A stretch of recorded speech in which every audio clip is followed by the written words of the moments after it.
Hello everyone, so we got some new leaks here for Yu-Gi-Oh! Duel Links, the next mini box, Secrets of the Ancients mini box, which I highly suggested and rumored it to be, that is going to probably be Ancient Fairy Dragon, which of course it is. So that probably means that our next box is going to be setting up for probably Red Dragon Archfiend. And why I say that is because when Yusei first came to the game, you know, with the whole big 5Ds release, we got Stardust Dragon, and Yusei and Akiza and probably Jack are the most, I'd say, popular characters from the, you know, the whole 5D series. So when Jack does come in January, which will be next month, we should get his Red Dragon Archfiend. So that's probably the next box set, and that's probably the box that I'm going to wait for. So spoiler alert, I don't really think that this box is really all that amazing or worth really going into. At least for me personally, I just don't see enough, you know, things going on in here that are really going to disrupt the current meta, let alone get rid of D heroes. So unfortunately, we're probably going to have D heroes for at least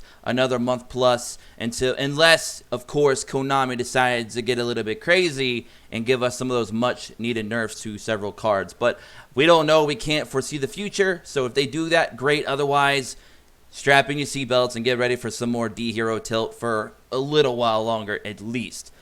But anyways, let's go in and talk about some of the cards. Now, there are a few good cards in here, so don't get me wrong. There are a few good ones, but that's up to you if you feel that it's worth going into. But do not be surprised if none of these cards actually change the current meta. Just keep that in mind. So we are going to get Junk Synchron. He will be in here as a UR. You guys know what Junk Synchron does. He's already in the game, so we're not going to really go into that. The other UR is Ancient Fairy Dragon, another card that we already have in the game via skill with Luna, so we're not going to go into that one either. But we also are getting Amadis, Keeper of Boundaries, Attribute Light, Level 5, Fiend Synchro, 1 tuner or 1 or more non-tuner monsters. If this card attacks or is attacked, your opponent cannot activate cards or effects until the end of the damage step. Now that is actually a pretty good synchro, and the fact that it's only a level 5, it's not going to be hard to summon, and it's got 2300 attack, 1500 defense. So that's honestly not a bad synchro. It does have really good, you know, kind of effects, I guess, protection to it during, you know, that point of time. During that phase, it could be really nice. You know, no effects can be activated until the damage step, end of the damage step. Very cool. So I do like that one, not going to lie. All right, so our SRs, we will start from right to left. We'll change it up today. All right, so we got Traptrix, Trap Hole Nightmare. Now, Traptrix, a lot of people know that from the TCG, so I'm actually kind of surprised it's in the game. But then again, we already got, you know, other things like Fur Hires that are very recent in TCG that they gave us as well. So they definitely don't care about release orders of their cards. They just don't care at this point, as we should know with Konami. So when a monster that was special summoned this turn activates its effects on your opponent's field, negate the effect, and if you do, destroy that card. So this could see some play. There is definitely a lot of cards that are being special summoned in the game right now that activate effects that you could really shut down. Like Cosmo Brain comes to mind. You could instantly shut that down. Very powerful. Silent Magician as well would be really cool, but then again, she'd bring out Big Mama, so you got to chill with that. Be careful of that. But yeah, that's just a small example. Could be a really good SR, to be honest. I would not be surprised if a lot of people chase this card among other things in this box. This would probably be one of the cards to chase because it is a really good, especially if you can get at least 2 or 3. I'd say running 2 of this would be pretty optimal. I don't know if you would ever run 3 because it is still a bit situational, but granted, the current meta does set up well for this card, so we'll see. Another card we have Lair Wire. Remove from play 1 insect-type monster from your graveyard and select 1 monster your opponent controls. Destroy the selected monster. Now, that is actually really interesting because this brings some very much needed support to insects. Granted, we did get a box, you know, a few months ago, but it just did not do enough. I feel like this could really just help, just knock it up just one more peg. Could be a really cool card to see. I would love to see some awesome Weevil decks utilizing this.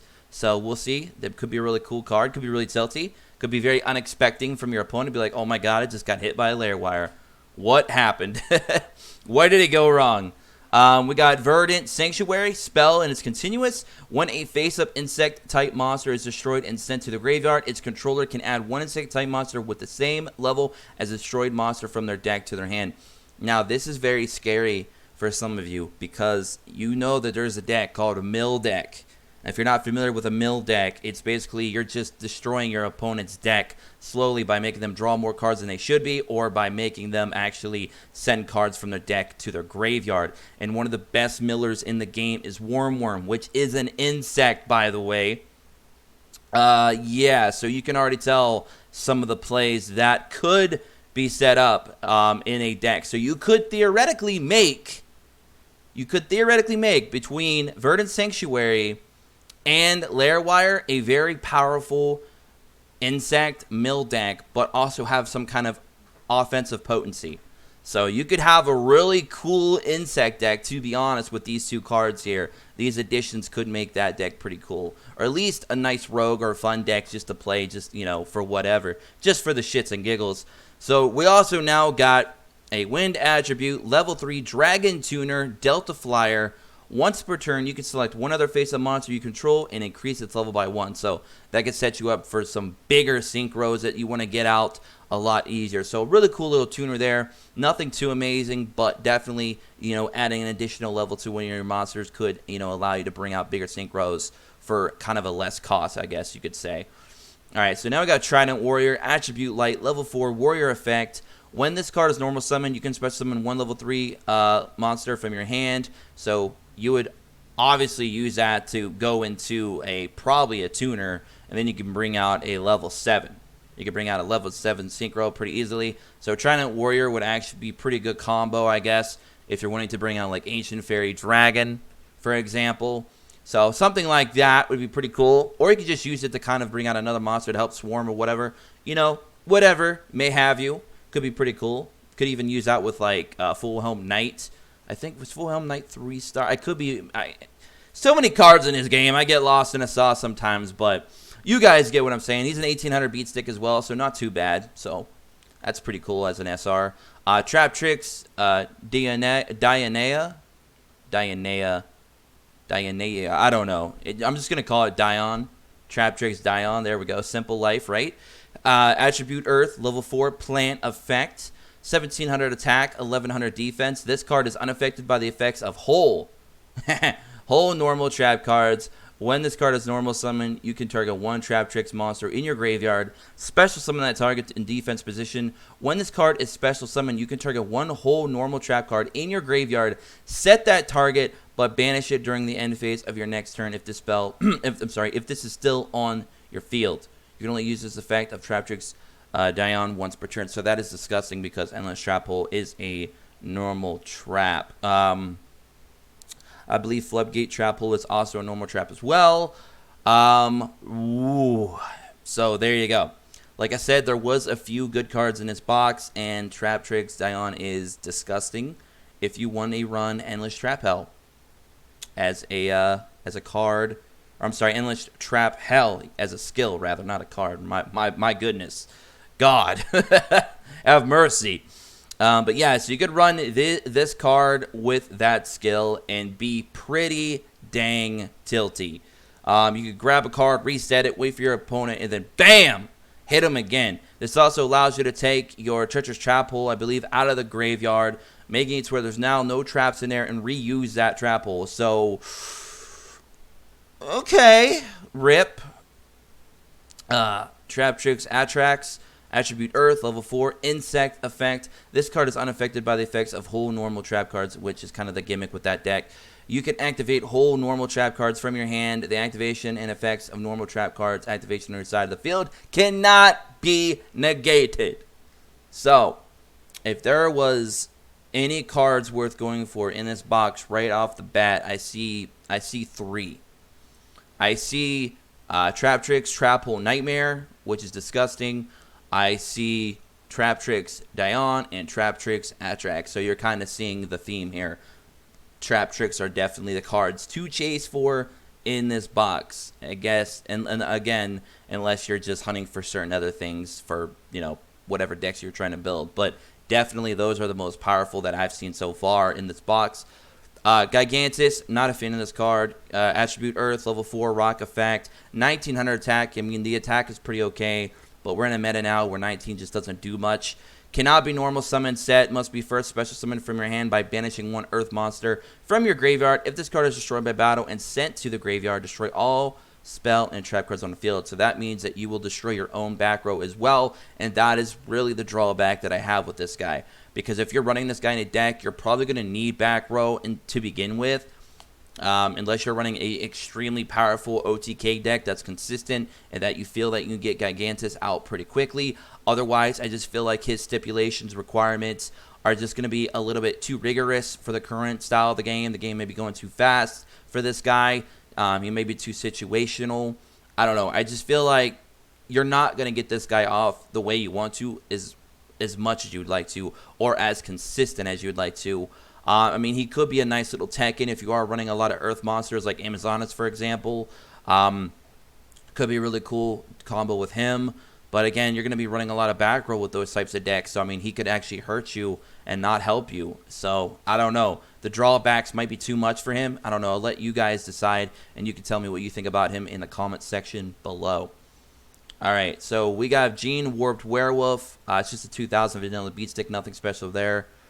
We got Powered and Zektron, Attribute Light, level 6, Machine Synchro, 1 tuner plus 1 or more non-tuner monsters, 2500 attack, 1600 defense. When this card is Synchro summoned this turn, this card cannot be destroyed by battle or by card effects. Also, you take no damage. So, he's a 2500 beat stick that does not care about most things, at least for that turn. So, could be pretty cool. You know, another level 6 Synchro to throw into the game. Why not?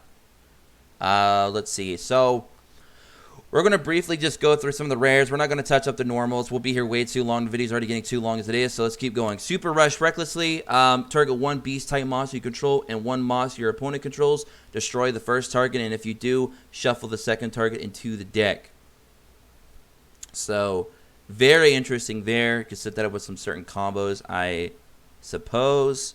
So he's 1 beast-type, and unfortunately this guy up here is a rock. Man, that combo would have been pretty sick if you ask me. If this guy was a beast, you know what I'm saying? Oh. Anyway, Berserking Trap continues once per turn during your main phase or your opponent's battle phase. You can select 2 face-up beast-type monsters on the field. Until the end of this turn, one of the selected monsters loses half its attack, and the other monster gains an equal amount of attack. Could be pretty cool in hazies, to be honest. Not gonna lie. We got Spiritual Forest. Spell continuous. Each time the first face-up beast warrior, or plant-type monster you control that would be destroyed by battle is not destroyed. So, got a little bit of protection there. See, cards like that actually have value. If they're continuous and they are going to take up one of your back row spots when you only have 3 of them, so you're very limited, it's good to at least it has a good effect, a good lasting effect that can help you every turn. That way it warrants, you know, its usage and taking up one of your back row zones. So that's actually not a bad card, to be honest. Spiritual Forest, pretty cool there. Savage Coliseum, Spell Field. So it's a field spell, of course. If a monster attacks at the end of the damage step, its controller gains 300 life points. All monsters must attack. If able, during the end phase, destroy all face-up attack position monsters the turn player controls that did not declare an attack. So that is very powerful if you run a stall deck. If you run this with a stall deck, boy, stall deck with Spike Shield with Chain with a lot of set monsters, making your opponent have to attack. Could be spicy. We'll have to see where that goes. All right, we got Key Mouse, Attribute Earth, level 1, Beast Tuner. Got a nice little rodent here. When this card is destroyed by battle and sent to the graveyard, you can add 1 level 3 or lower beast-type monster from your deck to your hand. So you could theoretically, if you're running multiple of this, you could just grab another one out. So you could keep setting up for your tuner plays, which is pretty cool. Cherry in Motto, Attribute Dark, level 2 Plant Tuner, 700 attack, 400 defense. When this card is destroyed by battle and sent to the graveyard, you can special summon up to 2 in Motto monsters from your deck. They cannot be used as synchro material monsters this turn. So not the turn that, you know, they're brought out, but so that's pretty cool. Mine Mole, Attribute Earth, level 3 Beast effect. Once per turn, this card cannot be destroyed by battle. If this card is sent to the graveyard as a synchro material monster of a beast-type monster, draw 1 card. If this card is removed from the field by your opponent's card effect, remove this card from play. So, there you go. We also have Outlive Justice Light Gazer, Dark, level 8, Machine Synchro, 1 tuner plus 1 or more non-tuner. This card gains 200 attack for each light monster in your opponent's graveyard, 2400 attack. So, another level 8 Probably never be used, to be honest. I don't see it having much play. There's just better level 8s already in the game that are generic. King of the Beast, Earth, level 7, Beast effect. You contribute one face-up Moja you control to special summon this card from your hand or graveyard. There can only be one face-up King of the Beast on the field. It's got 2,500 attack, 800 defense. Outside of it just being a big beat stick, it ain't really got much else to offer at the moment. Mother Spider, attribute Dark, level 6, Insect. If you have only insect-type monsters in your graveyard, you can send 2 face-up defense position monsters your opponent controls to the graveyard and special summon this card from your hand. Well, that's actually pretty cool if you can get that combo off, to be honest. But it's only got 2,300 attack, so not too big, but very situational effect. But if you can pull that off, woof. Man, if we had this card back in the day when Mill was a big thing or Stall was a big thing, oh boy, that would have been tilty.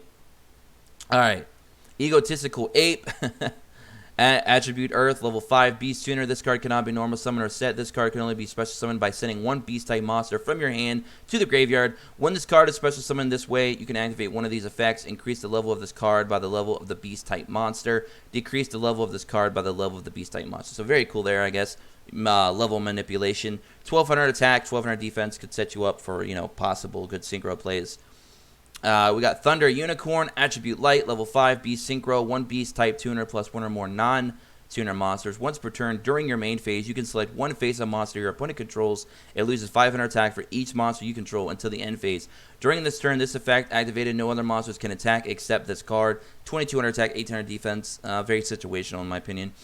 8 Fighter, attribute Dark, level 4, Beast effect. If this card destroys an opponent's monster by battle, this card gains 300 attack. If this card does not attack during your turn, the attack gained from this card returns to 0 during the end phase of that turn. And he's got 1,900 attack, 1,200 defense. So you could get this guy pretty boosted up, I guess, but you'd have to attack. So that's the only thing. If they got back row, look out. Bird of Roses, attribute Wind, level 4, plant effect, 1,800 attack, 1,500 defense. When this face-up attack position card is destroyed by battle with an opponent's attacking monster and sent to the graveyard, you can special summon 2 plant-type tuner monsters from your deck in face-up defense position. Now, Bird of Rose is actually pretty good if you're going to be preparing for the, I'd say, Black Rose Dragon archetype when we, I suppose, get new support sometime early next year, probably February or March. Then I could totally see Bird of Roses having good uses there, being able to bring out the tuners to set up for that. So it could be really cool. We'll see, but that's not a bad rare, to be honest. Not too bad at all.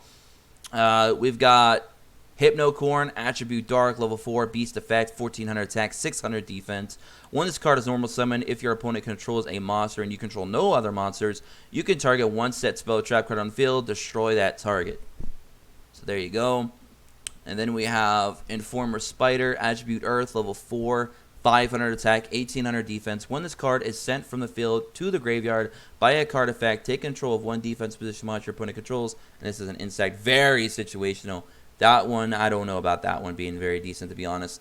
Ape Magician, attribute Dark, level 3, Beast effect, 800 attack, 1,200 defense. Cannot be special summoned once per turn. If this card is in face-up attack position, you can send one monster from your hand to the graveyard to target one face-up defense position monster your opponent controls. Take control of it until the end phase. It cannot change its battle position. This turn, sorry. So there you guys have it. That is the new box set leaks for Secrets of the Ancients. I hope you guys all enjoyed that. Like I said, oh, and by the way, the box will be here on December 10th, if you guys did not read that. So, I mean, the box isn't like, oh my god, I need to go into this box and get everything. But it's not like terribly bad either. It's definitely not one of the worst boxes we've had. We've definitely had worse in the past. But you remember, these mini boxes are now 100 packs. They're no longer 80 packs, so it's a little bit deeper that you got to go into them to get certain cards. So you got to keep that in mind when you are thinking about, gem investment or money investment, of how deep you're going to go chasing certain cards. And in my personal opinion, the best cards that I feel from this box are some of the ones like all the Traptrix. I think they're very good. So both them and the, of course, Traptrix Trap Hole Nightmare, pretty decent. I do like some of the cool value that you can make out of Lair Wire and Verdant Sanctuary, but those two are really more situation or more just for a funsies deck. Nothing really too meta-defining, honestly. Not even really worth being a rogue, to be honest. Like I said, Trident Warrior could be pretty cool too if you want to set up for some, possible synchro plays pretty early on if that's your thing. But, I mean, you also got to consider all the traps that are currently in the game that have not been hit yet by any kind of nerfs or limits or whatever that will shut a lot of those down. And some of the current meta decks you're going to see on a day-to-day basis that shuts down most of the stuff that's in this box.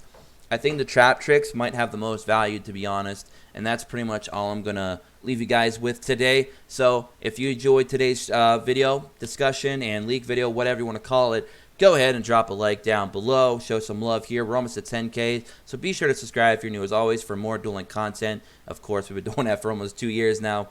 And also, don't forget to go ahead and join us in our Discord in the description below. Comment below what you guys think about this box. Are you hyped for it? Any of the support in this box just got you blown away and you have to go in? Are you going to skip this box? Let me know all that and more. And again, like I said, there are a few good rares that we've talked about. And there are a few good SRs. The URs are kind of pretty iffy. I do like Keeper of Boundaries. It's pretty decent. But again, I mean, it is a Synchro. And Synchros outside of like Dragoon right now are just really hard to get into the game until further changes are made. So we'll see, but I definitely do like the Traptrix. I am a big fan of those 3 cards that we got. So outside of that, I'm going to let you guys go with that. Until next time, I'll catch you guys all later. Peace.